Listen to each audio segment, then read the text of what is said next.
Hello everyone, welcome to our channel Tech for Pilani. So we are here with you to share a new update regarding Bitsat 2024 Session 2.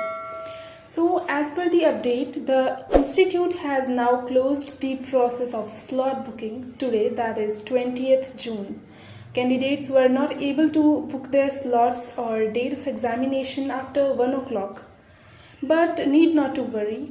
The institute will allot the slots or the date of examination to you itself, and you will be able to check it when you will be downloading your hall tickets tomorrow, that is 21st June. There you can see the centers allotted to you as well as the date of examination allotted to you.